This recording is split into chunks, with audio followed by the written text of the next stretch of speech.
Namaskar. Welcome to this session. We are proceeding for another siddhi, which is again kriya siddhi. This is siddhi with reference to ability of a yogi, extraordinary ability of a yogi. So what is this extraordinary ability? It is called parakaya pravesham. Parakaya pravesham means the yogi in his psyche, mind, consciousness, he enters another embodiment. And that is why it is called parakaya pravesha or para sharira vesha. That's the expression that comes in Patanjali's Yoga Sutra. So, yogi goes for this. It's a unique kind of excursion, but it's not excursion as such. It means that the sukshma shariram, the subtle body, astral body, departs from yogi's gross body and it enters another person's body. Now, this is not a magic. This is not a miracle and this is not thrill even. He doesn't do this as lap time activity, or he doesn't do this for recreation. He doesn't undertake this excursion, departing from one's own body, that is, the sukshma shariram departing from his own body and entering somebody else's body. So,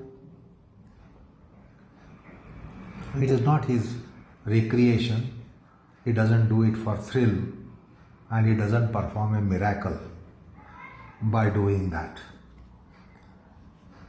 Now, this happens when a yogi is endowed with atma jnanam, the spiritual knowledge. By spiritual knowledge, now why spiritual knowledge is a precursor here, why it is necessary? Because unless there is spiritual knowledge, the yogi is not able to let loose bandhakaranam. Bandhakaranam shaithilyam. And that's why Patanjali makes it clear in his sutra. Bandhakarana shaithilyat. That because of spiritual knowledge, yogi doesn't have the cause of bondage. He is not bound to his body. What generally we refer to as universal consciousness, of which we are not really clear about what does it mean, universal consciousness. It is basically, he is not bound to his own embodiment. Now, why is he not bound to embodiment? Because the cause of bondage is weakened, or it is let loose. The cause of bondage is let loose. Why we are bound to our body is because it is bondage. We are bound to this body. And we are bound because of our karmas. Now, how is this bondage mitigated, weakened or mitigated, or one is free from bondage? It is because of atma jnana. Without atma jnana, the bandhakaranam shaithilyam will not take place. Because atma jnana gives liberation, and for the liberation there must be bandhakarna shaithilyam. So, it is because yogi has atma jnana, he is not bound to his body. Like we mortals are strongly affiliated, not only we are strongly rooted, and we are dug into our body that we cannot escape. We don't want to escape.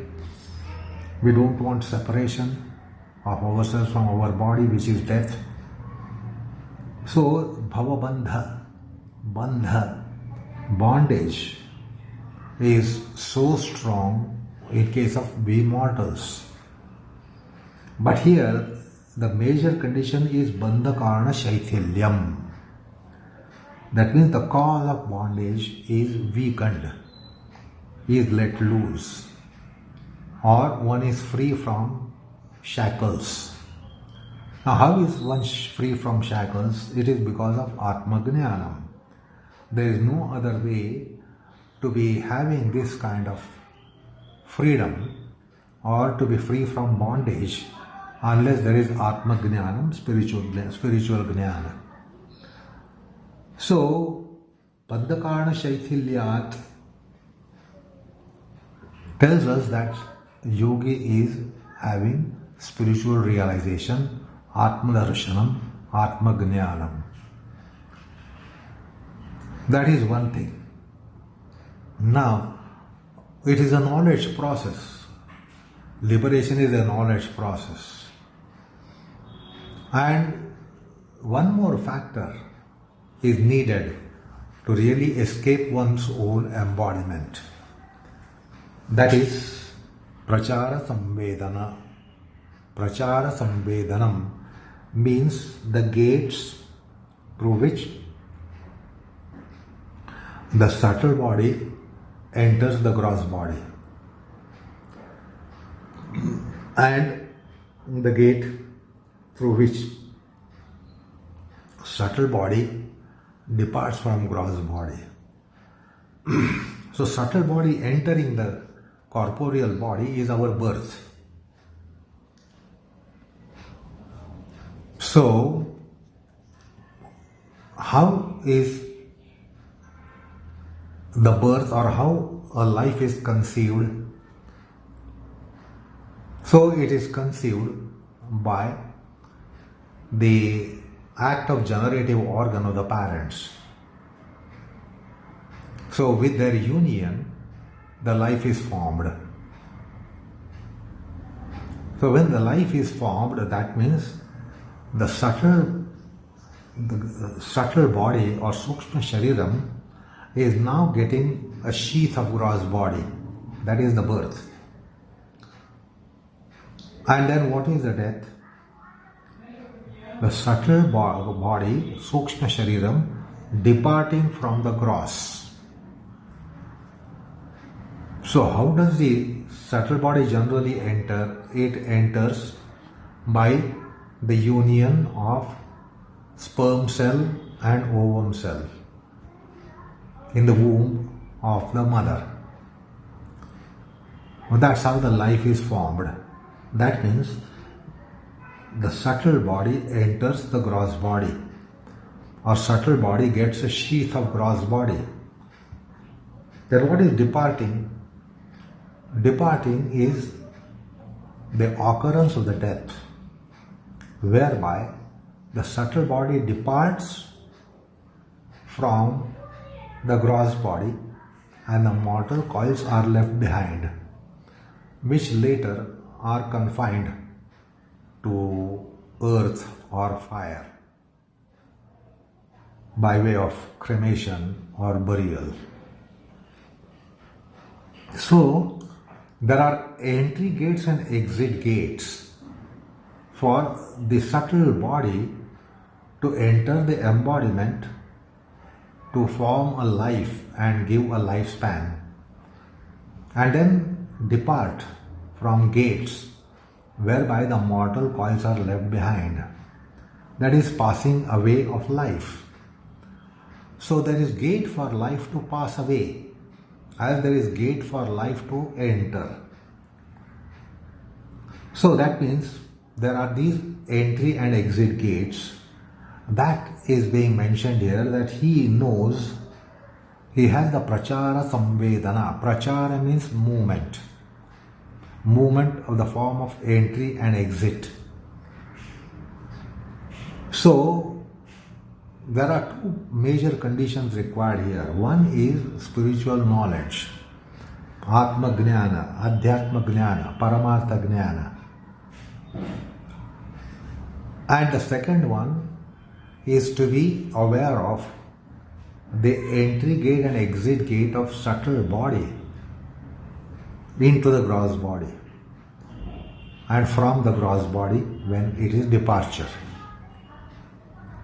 So that is called prachara samvedanam.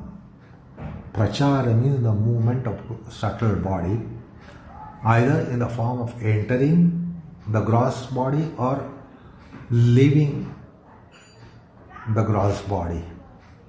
That is by the entry causing the birth and exit causing the death.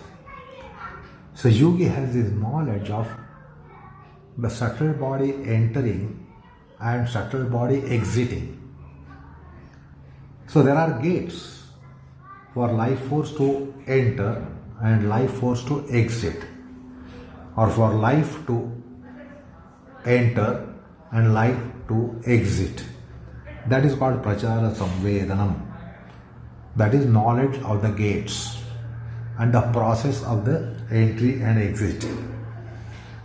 So the gates should be known of entry and exit, and the process is to be known, how it enters and how it exits. That is called prachara samvedana. And with these two factors, what is possible? Chittasya para sharira veshaha. Para sharira avesha. Chittasya, the chitta, the mind stuff, that is a subtle body, can enter parashariram, somebody else's body. So it can effect arrival in somebody else's body. So that is parasharira avesha and parakaya pravesha. So therefore the sutra is bandhakada shaithilyat prachara samvedanat cha chittasya parasharira veshaha. This is the Sutra 338. So, the Samyama of the nature of purusha jnanam, which was mentioned a sutra before, couple of sutra before, purusha jnanam. How purusha jnanam happens? Swartha samyamat. So there is samyama on swa artha. The purusha. Swa artha is purusha. One who doesn't have purpose for anyone else and some other things is the swartha entity called purusha. Atma tattva doesn't have purpose for something else, whereas the other things have purpose for it. Other things are subserving the Atma tattva. Atma tattva doesn't subserve anything, and that's why it is called swa artha. It has its own purpose to be in existence, and that too timelessly. While the prakriti has purpose, and therefore it is called purushartha. The prakriti is purusha artha. The purusha is not prakriti artha, but prakriti is purushartha. Prakriti has purusha artha. The prakriti has a purpose for purusha. The purusha doesn't have purpose for prakriti. Now, since it doesn't have purpose for prakriti, it is not para artha. And since it is not para artha, it is swa artha. Therefore, it is swartha. So, swartha samyamat purusha jnanam. This was mentioned a couple of sutra prior to what we are now considering. So, there is of course samyama. And this is a byproduct of Samyama. As we have already seen that Atma Jnana gives rise to so many unique faculties, Pratibha Shravana, etc., which was the previous sutra. Pratibha Shravana Vedana Adarsha Aswadvarta Jayante. So that twilight condition before Atma Jnana gives rise to Pratibha Jnanam and the Divya Shabda Sparsha Rupa Rasa Gandha Jnanam. Alongside that, it also gives rise to this. What is this? Bandhakarana Shaithilyam. It is not possible, even as an exception, that there is Atma Jnanam, but the Bandhakarana has not been tackled with. Or Bandhakarana has not been enfeebled, weakened, or gotten rid of. That's invariable concomitance between Atma Jnanam and Bandhakarana Shaithilyam, Bandhakarana Nasham. So this is another avantara phalam of Atma Jnanam, Purusha Jnanam, that there is Bandhakarana Shaithilyam. That is another output or byproduct of Atma Jnana. Then there is one more that is mentioned here, is Prachara Samvedanam. Also, the yogi now gets the knowledge of the entry gate and exit gate of Sukshma Shariram into Sthula Shariram, and the process of entry and process of exit. And therefore he can effect departure of the chittam, his own chitta, from his body, and effect an arrival of his chitta into somebody else's body.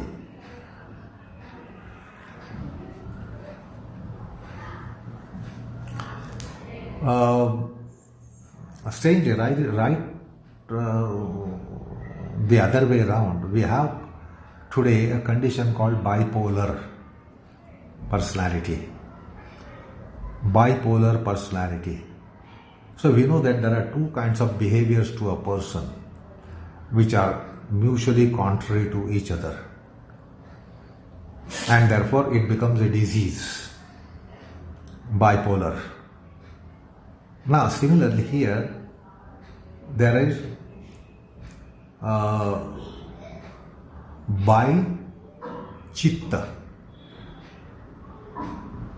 When yogi's chitta enters somebody else's embodiment, that means that person has his own chitta which functions as usually without any obstruction, but at the same time there is another chitta residing in him of which that person is not able to take any cognizance.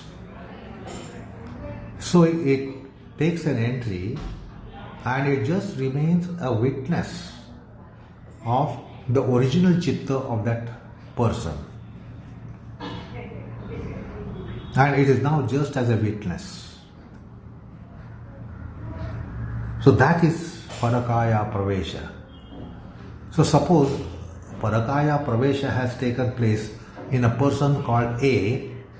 The person A doesn't know that there are two psyches in his mind, in his embodiment. He thinks only one psyche, that is his own psyche. He doesn't understand, doesn't have slightest clue of another psyche in his embodiment. Whereas now two chittas are residing in the embodiment. And that is why, that's the condition in parakaya pravesha. So, it is important to know basically that it is not a thrill or recreation or enjoyment or pastime activity of a yogi, like we do so many things as pastime. This is not because of pastime, because yogi will not have anything called pastime when there is Atma Jnana. So there is totally a different purpose which we have to ascertain why a yogi is effecting departure of his chitta from his body and effecting an arrival of his chitta in somebody else's body.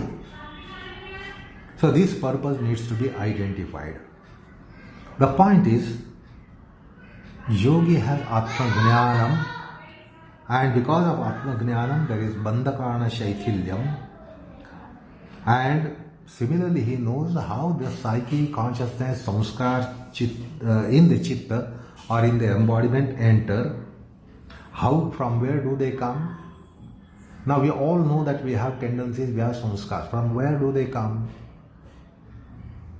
Yogi has this jnana of from where the subtle body aspects, sukshma sharira aspects, how do they come in? How do they come? From where do they come? He knows their marga, he knows their path. He knows the avapagamanam, that is agaman and nigamanam, agamanam, nishkramanam. So he knows the path through which the sukshma sharira enters and the gate through which it effects a departure. So now yogi has body of samskars, and that is why he is a yogi. Like we have body of samskars, and our samskars are primarily vasana samskars. The atma jnana attained yogi has primarily nirodha samskars. Now these samskars, he effects a departure. That's called nishkramanam. So he knows the gate and process through which he can keep that intact and effect a departure from his mortal coils. And he knows how this can enter somebody else's psyche consciousness. He knows the entry gate, and that is why he is able to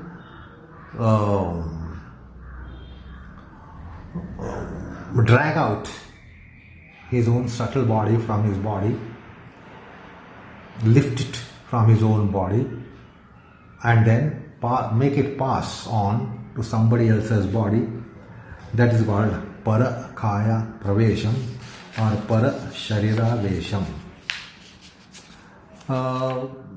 Now this is only possible because of bandhakarana shaithilyam. Without those shackles being opened or at least loosened to a very great extent, he will not be able to do this. He cannot be extracting the subtle body from the gross body with strong vasana shackles. Because otherwise usually this departure is by uprooting the subtle body from the gross body. Therefore the death is quite painful thing. It is called pranotkramanam, and it is not an easy thing. Just as you step out of your house to go to another destination, that's quite easy. You just put on your footwear, come to the door and cross the threshold, and then you are out of your house. While the death is not like that. When something is departing, which is called the astral body, subtle body, sukshma shariram, linga shariram, its disunion, disjunction is not such a simple thing. It is not such an easy thing for we people. It is simply because the bondage shackles are very, very, very strong. So we have to really extract it, pull it out, excise it. We have to excise the subtle body from the gross body, which is like uprooting a tree, which is kind of a destructive process. How do you uproot a tree from the ground? So the death is something like that. The life is uprooted from the body. And that is the death. So it's quite a painful thing. Pranotkramanam is not just leaving this house and entering another house. It is not that simple. It is not that simple just because of the very, very, very strong vasana shackles. But in case of a yogi, because of atma jnanam, these shackles are now let loose, they are opened, there is unlocking, and that is bandhakarana shaithilyam. So it can be understood how important it is to have this bandhakarana shaithilyam. So what is this bandhakaranam? Samskars, vasanas, desires, mindness, possessiveness. So these are all the bondage shackles. Now those are weakened by atma jnanam, and therefore effecting a departure of the subtle body from the gross body is not a painful process. Then the exit gate also should be known.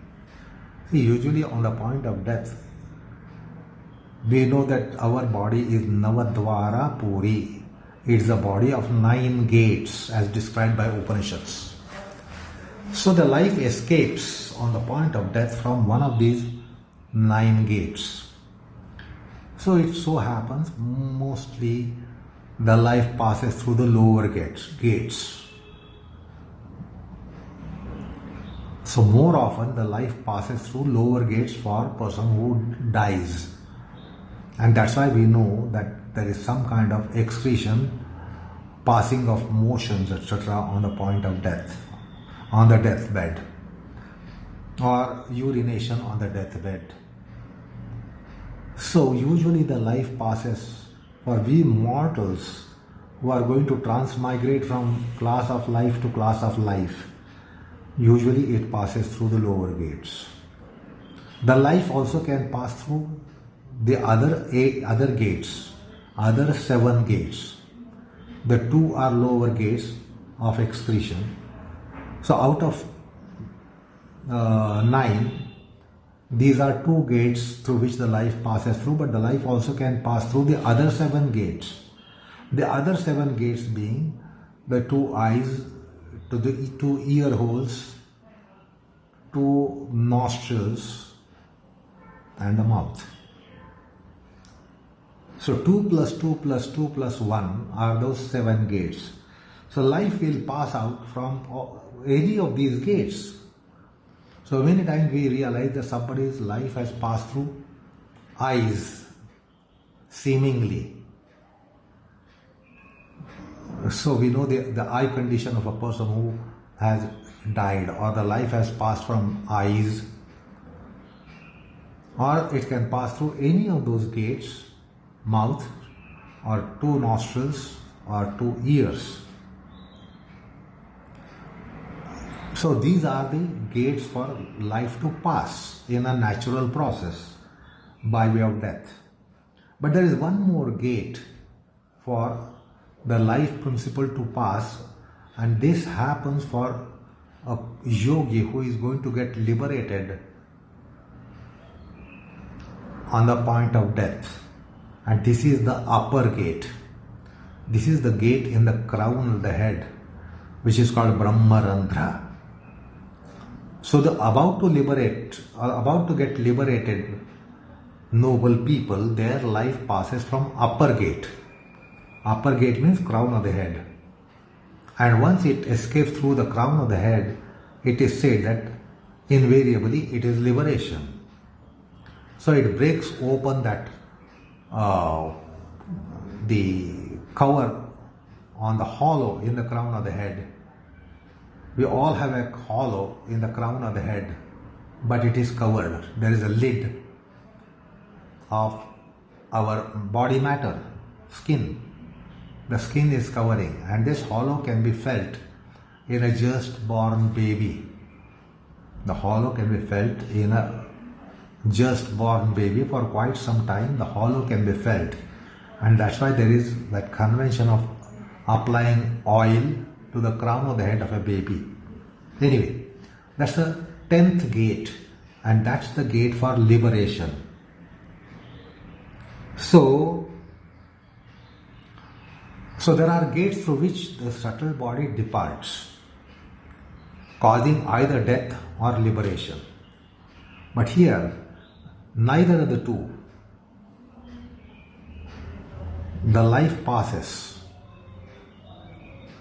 because yogi knows the process and the gates through which it can pass from the mortal coils. So his mortal coil, the body is left behind, and therefore that body should be taken care of. It should not be disposed of. And therefore, in case of parakaya pravesh, the yogi makes a provision, usually tells his disciples to protect the body for the time, the duration for which he is going to depart from this body and enter somebody else's body called parakaya shariram pravesha, parakaya vesha, and then he can come back to his own body. Now, if he departs and the body is not preserved, how will he be able to enter back his body? Therefore, there is arrangement done. He makes that arrangement with his disciples or his followers or with some people, and he says, protect this body until I come back. It should not be just kept like that, because the body will rot without the life force in it. So in order that it doesn't rot, there are processes through which the yogi instructs someone to protect it so that it remains, and then he can be coming back and entering his own body and continue his life. Anyway, there are this nishkramanam, knowledge of nishkramanam and agamanam. So he knows the process of departure and arrival for the subtle body, and that knowledge gives him ability to do that, and therefore the yogi can effect parakaya pravesha. So it should be understood that we have already discussed about sthula shariram, sukshma shariram, karana shariram. We discussed during one of the sessions the sukshma sharira concept, astral body concept, linga sharira concept. And the bandha karanam for linga shariram to be in some embodiment or the other and not being liberated is because of samskars and vasanas, the tendencies and subconscious tendencies, etc. But because of the atma sakshatkar, they are loosened, and therefore he is able to eject his psyche, eject his chitta from his own body on his own, and allow that to enter somebody else's body for limited period of time, stipulated period of time, and then come back, enter his own body. So this is how the parakaya pravesha is discussed and described in Patanjali's text. So this was the purport of the sutra, which was thus: bandhakarana shaithilyat prachara samvedanatsya chittasya parasharira veshaha. Now let's look into Vyasa's comment. So it will further decipher the purport of the sutra. लोलिभूतस्य मनसो अप्रतिष्ठस्य शरीरे कर्माशयवशात् बन्धः प्रतिष्ठा इति अर्थः. लोलिभूतस्य मनसः. So generally our mind Our minds have laulya, chanchalya, vishaya laulya. That means our mind has gravities towards fluttering in objects. The Shabda Sparshadi Vishayas. The mind will be always drawn towards the objects which are called Vishayas. And therefore, not only it is drawn, there is Vishaya Laulyam. So, it is a kind of craving for objects. Mind doesn't only have objects, the mind will be having craving for objects. That is Laulyam. So that is described in his predicate Loli Bhutasya Manasaha. Because of the Vishaya Laulya and Chanchalya, fugitivity, the mind works as it works. And behind the Vishaya Laulyam or this craving, why is the craving for objects, bewitching objects, beautiful objects, Shabda, Sparsha, Rupa, Rasa, Gandha and sensory objects? Why is that craving? It is because of karma vasana. So these vasanas bind the Sukshma Shariram, astral body, to our Sthula Shariram, the gross body. So it's a very, very, very strong bondage. It's not just bondage, but extremely firm, tight, reinforced bondage. And therefore, our Sukshma Sharira is almost arrested. It is imprisoned actually. Because of the strong bondage gravities, it has shackles on all sides, and whereby it cannot escape. So it's like a prisoner. Many times the materialistic people speak about their own freedom. They say, I am libertine, I have liberty, I have freedom. But they don't understand this, that it is arrestal of this subtle body with the gross body. So actually it is imprisonment. The mind is imprisoned into the body of these materialistic people.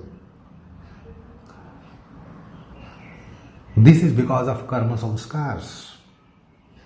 Now, with atma jnana, the karma samskars are weakened. Vasanas are weakened. Karma vasanas are weakened. That's how the yoga works. That is how the adhyatma works. And therefore, the shaithilyam happens. Bandhakarna shaithilyam. This happens because of samadhi sadhana. Samadhi balat. Because of samadhi power, the bandhakarnam are weakened. Bandhakarna shaithilyam happens. That means karma vasanas are weakened. Klesha vasanas are weakened. And therefore Patanjali in his yoga speaks about tanukaranam. You should recall the second sutra of the sadhana pad, samadhi bhavanartha, klesha tanukaranarthascha. So attenuation of the kleshas is weakening the karma vasana. So there is sadhana behind it, anusthana behind it. So anusthana and sadhana weakens the vasana kosha. So that is one thing. But that is not enough, and that's not all. The yogi also gets agamanam, nirgamanam, gates, knowledge of them, as to how the entry and exit takes place. So he has the knowledge of the gates of entry and exit and the process of entry and exit. That is called gati jnanam. That is also samadhi janya. Samadhi only gives him this knowledge. How does the yogi knows the gates of entry and gates of exit? It is samadhi which diverges. So there is bandhakarna shaithilyam, the first factor, And the second factor, that prachara samvedana, the knowledge of entry and exit, and both happen through samadhi sadhana, and that they are all samadhijanya. And therefore the yogi is now able to effect departure of his chitta from his body and effect arrival of his chitta into somebody else's body. That is also decided by the yogi. Yogi doesn't enter somebody else's body just like that, casually, but he decides whose body to enter. And then Vyasa describes here with an analogy of Queen Bee, Madhukara Raja. Like Madhukara Raja, the Queen Bee, when it disembarks a flower, all the bees also follow it. When it embarks upon another flower, they all embark on that flower. So pravesha, anupravesha of all the indriyas. Now when the chitta is going away, get to know, sarve indriyas go away. It is not only that the chitta has gone away, all those which are attachment to chitta, they go away. Jnanendriya karmendriya sanghata goes away with the chitta which is entering another body. Therefore, he has all the gates of knowledge also with him. When this departure has been effected from one's body and arrival is effected into somebody else's body, his Jnanendriya Sanghata also follows like queen bee and the bees. So the senses are like bees and the queen bee is like chitta. And this is how the Paradeha Gamanam or Parakaya Pravesham takes place. So this is what Vyasa explains to us. Now we refer to Bandha Karanam. Which are the Bandha Karanam? As an information, you should be having this information, knowledge. Purva karma, karma vasana, klesha vasana. So these are the things. So listen to this long list which are causing bondage of Sukshma Shariram with the Sthula Shariram. Where it's a very interesting list and very informative list and very fascinating list as well. So Purva Karma, that is our karmas in our past incarnations. The Karma Vasana, tendency to be carrying out karmas. Then Avidya, Asmita, Raga, Dvesha, Abhinivesha, etc. Kleshas, Klesha Vasana, Shadripus, the 6 foes, Kama, Krodha, Lobha, Moha, Mada, Matsarya, the 6 internal foes in our psyche, those are Shadripus. Prapanchika Vrittis, the worldly tendencies, worldly Vrittis, Avidya, Ajnana, Vasana, mundanity called Aihikata. Paramartha Vinmukhi, that is turning the back to spirituality, the tendency to turn the back towards spiritual endeavor. That is called Paramartha Vinmukhi. Dvandva Badha, the affliction and infliction of dvandvas, the dualities. Then Rajatama Sangha, very rich Rajaguna Tamoguna Sangha. Rajatama Sangha, Rajatama Sangha Prachuryam. So that is the whole body of Bandha Karanam.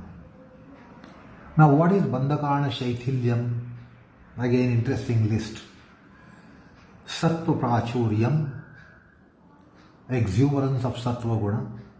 Nirvasana Vritti, that is dispassionateness. Anahankara Vritti, non-mime. Nirmamata, Vigata Shoka, Vigata Klesha, Vigata Maya Mamata, Vigata Agniyanam, Vigata Dosha of any kind. So, these are the factors which cause Bandha Karana Shaithilyam. In simple words, the means of Atma Jnanam, which is Jnana, accomplishment in Jnana Yoga, accomplishment in Karma Yoga, accomplishment in Dhyana Yoga, accomplishment in Bhakti Yoga. These are the factors which work for Bandha Karana Shaithilyam. So the Paramartha Sadhana, Paramartha Anushtanam, Jnana Yoga Dhyana Bhakti Paramartha, one reaching mountainous heights in these endeavors, what is called generally as Yoga Siddhi, those are the causes which lessen the bondage. See, for you and me, the bandhas are endless, amaryadita, immeasurable. And we can feel the shackles quite very often in our spiritual pursuit. When we are in spiritual pursuit, we understand the bondage. We have the ahamtva, mamatva, maya, mamata, vasana, prarabdha, karma. All these are shackles which put lots of restrictions on us, and they keep us very, very, very limited. While the Jnani, Yogi, Bhakta, they are free from karma bandha, bhava bandha. So they are also sometimes described as Jivana Mukta. So the Gunatita, Jivana Mukta, Yogi, Jnani, who are beautifully described in Bhagavad Gita, they are with the shackles broken. And that is the Bandhakarana Shaithilyam.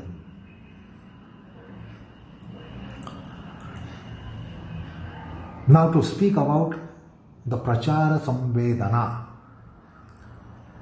is just as in aviation, the pilot of the aircraft, although he is able to fly an aircraft, you should know how much he is connected and dependent on air traffic control, the tower at the airports.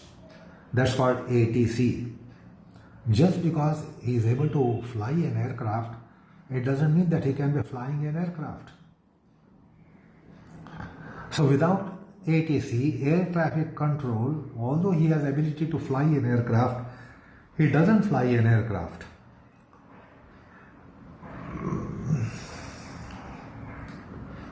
So,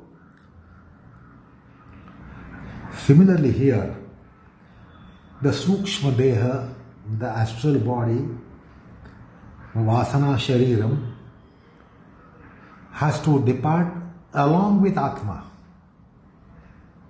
Tattva. And therefore, the yogi's body which is left behind is like a dead body. The Atma also goes along with Sukshma Shariram. So, he knows the traffic control of the Atma and subtle body from gross body. That is called Prachara Samvedana by Patanjali. Very interesting concept. The pilot of the aircraft must be able to read the signals and interpret what ATC is conveying.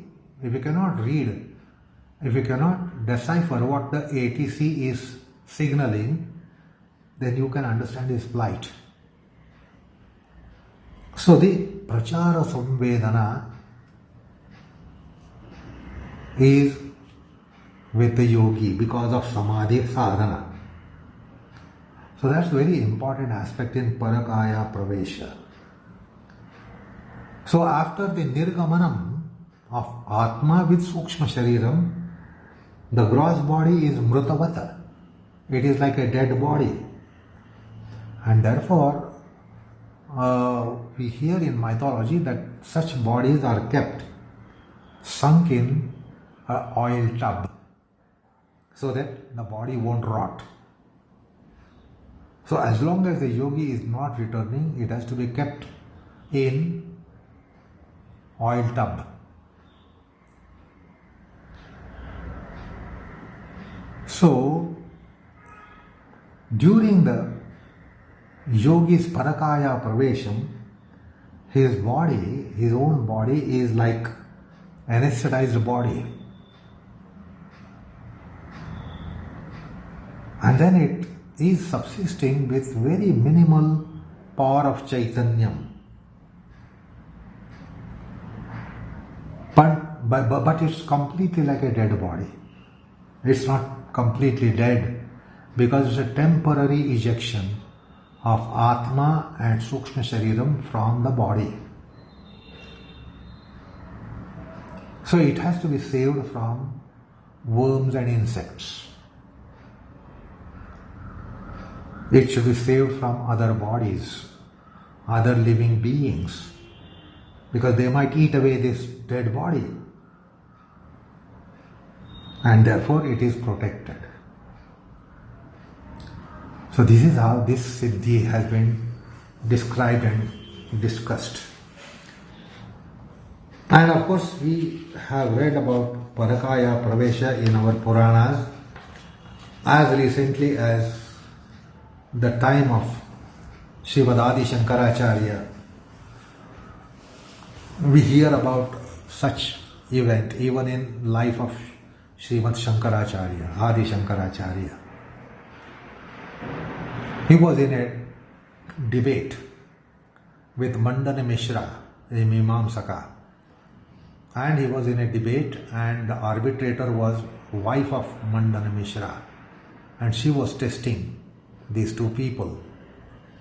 And then she posed a question to Shankaracharya, who was Naishtik, Brahmachari and then Sannyasi. So she put some questions which were the questions based on matrimonial life. Now Shankaracharya could not answer these, because if he answered, that means his status as sannyasi would be in question. How do you know this? And he could not say, I do not know, because in that case he would be losing the debate.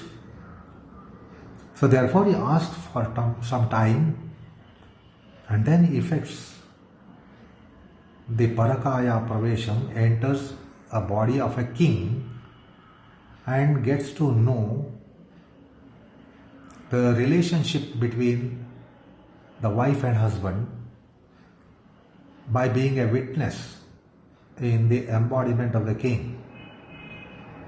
So he knows the reactions and actions and responses of the male counterpart with the female counterpart. And then he comes back and gives the answer. So for that purpose he had taken recourse to the parakaya pravesha siddhi, which is described here.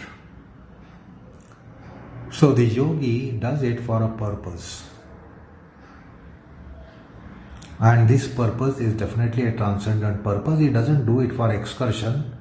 Just as we go for tours and travels and we leave our native place and go to some other place and enjoy the time there and come back. It's not an excursion. Nor is it a curiosity as to how that person is. Yogis don't have this curiosity to peep in somebody else's life. Like we mortals have this, to peep into neighbor's life. if we can get some vision from the windows as to what the neighbors are doing, we want to do that. So there is no such curiosity for a yogi. But for a particular purpose, in a spiritual endeavor, he effects parakaya pravesham. So that is what the siddhi is, and you can very well see that it is samadhijanya, samyamajanya. It is samyama of the nature of purusha jnanam, samyama for purusha jnanam, and then there are certain endowments because of atma jnanam, and this is one of the endowment, that there is bandhakana shaithilyam and prachara samvedanam, and because of these two factors this is possible. So that's the discussion on parakaya pravesham. So with that we are ending the delineation on this siddhi. We'll be proceeding in our next session to the next siddhi. So namaskar all of you.